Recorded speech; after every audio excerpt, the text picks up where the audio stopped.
Let's talk about the biggest joke in gaming last year. No, not a bad game. Not a studio shutdown. I'm talking about a piece of hardware. A device so confusing, so baffling, so seemingly pointless that the entire internet looked at it as one and asked, "Who is this for?" You know what I'm talking about. The PlayStation Portal. When the first leaks hit, we were excited. A new PlayStation handheld. A Vita 2. Sony was finally getting back in the portable game. And then, the reveal. It was a streaming device. A $200 screen with a controller attached.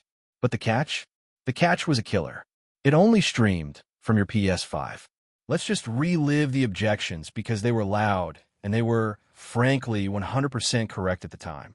So, I have to own a $500 console to use a $200 device that only works if the $500 console is on, and only if my home Wi-Fi is practically perfect, and only if no one else is using the TV. It wasn't a handheld. It was a leash. The internet was merciless. It's a $200 paperweight.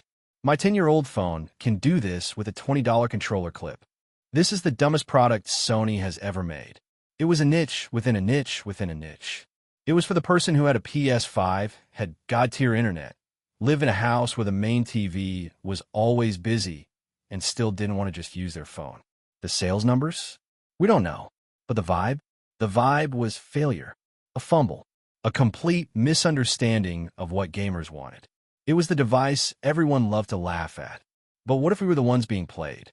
What if Sony knew exactly what they were doing? What if the PlayStation Portal wasn't a product? What if it was a Trojan horse? Think about it. What was the real problem with the Portal? It wasn't the screen. It's a beautiful 8-inch 1080p display. It wasn't the controls. It's a literal DualSense controller. The best controller on the market, period. The haptics, the triggers, it feels incredible. The hardware was premium. The problem was the limitation, the dependence, the leash. So, what if the launch was just phase one?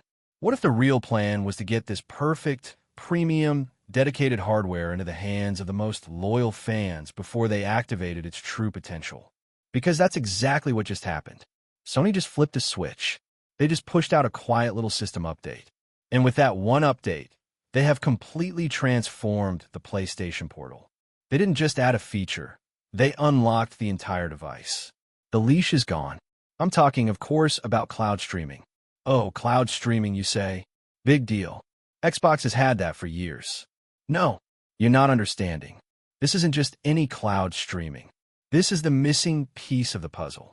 This is the activation code for the Trojan horse. Let's paint the before picture one more time. Before the update, you're in bed. You want to play God of War. You grab your Portal. You turn it on. It can't find your PS5. Why? Oh, your partner is watching Netflix on it in the living room. It's useless. Or, you're at your in-laws for the weekend. You brought the Portal. You connect to their Wi-Fi. Cannot connect to the PS5. Your home internet glitched. Your console is in the wrong rest mode. It's a brick. A $200, ergonomically designed brick. Now, let's paint the after picture. You're at the airport. Your flight is delayed by 2 hours. You take the Portal out of your bag. You connect to the airport Wi-Fi. You turn it on. Your PlayStation 5? It's at home. It is completely 100% powered off. It doesn't matter. You log in. You see your library. But now you see a new option. You see select PS5 games, your digital PS5 games, and the entire PS Plus premium catalog. You don't hit connect to PS5. You just select Spider-Man 2.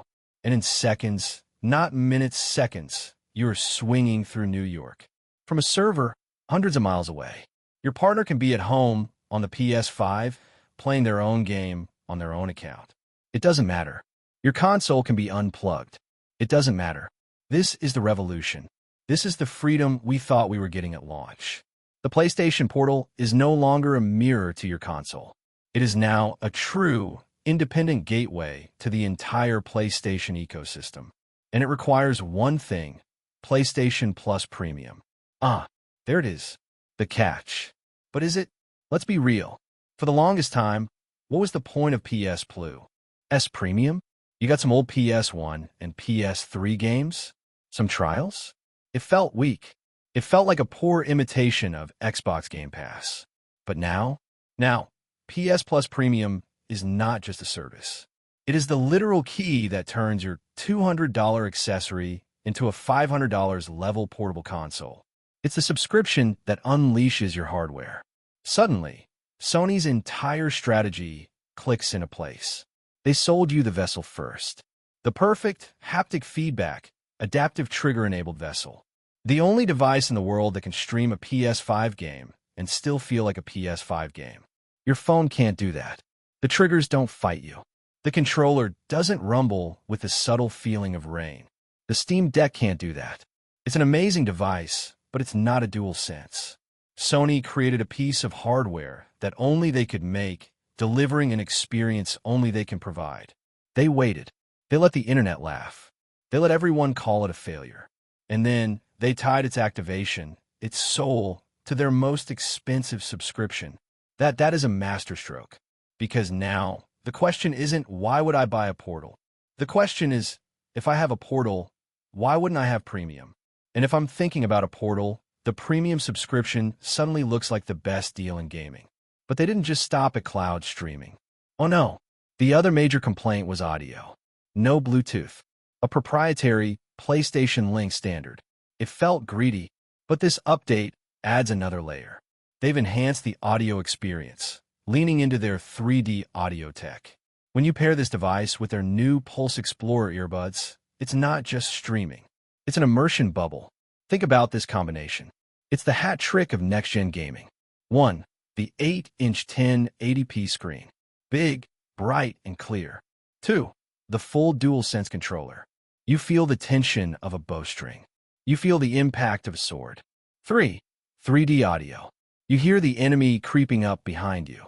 This is an experience that no other portable device on planet Earth can offer. Not the Switch, not the Steam Deck, not your phone. Sony has created its own private, walled garden of perfect, premium, portable immersion. And the Portal is the only way in. So, let's reevaluate. Who is the PlayStation Portal for now? It's not for the person who wants to tinker with PC settings. That's the Steam Deck. It's not for the person who wants Mario and Zelda. That's the Switch. The PlayStation Portal is for the PlayStation loyalist. It's for the person who is already in the ecosystem. The person who has a digital library. The person who believes the DualSense controller is a legitimate game changer. It's for the commuter, the traveler, the parent who gets 30 minutes of game time after the kids are asleep. It's for the person who wants their $70 AAA blockbuster PS5 games to feel like $70 AAA blockbuster PS5 games, whether they are in their living room or in a hotel room 3,000 miles away. This update changes the value proposition entirely. It's no longer a $200 accessory for your PS5. It is now a $200 companion to your PlayStation account. That is a critical difference. So, was the PlayStation Portal a fumbled launch? Was it a joke? Or was it the most patient for DualSense hardware play Sony has made in a decade? They sold us the perfect, premium feeling shell. They let us get comfortable with it. They let the internet get all of its jokes out. And then, just when everyone had written it off, they flipped the switch. They gave it brain. They gave it freedom. And in doing so, they just gave millions of PlayStation fans a reason to upgrade to their most expensive subscription and a reason to buy the one piece of hardware that delivers it all perfectly. The device everyone called a leash just got unshackled. The joke? Well, it looks like the joke was on us. The PlayStation Portal isn't just worth it now. It might just be the most essential piece of PlayStation hardware you can buy, besides the console itself.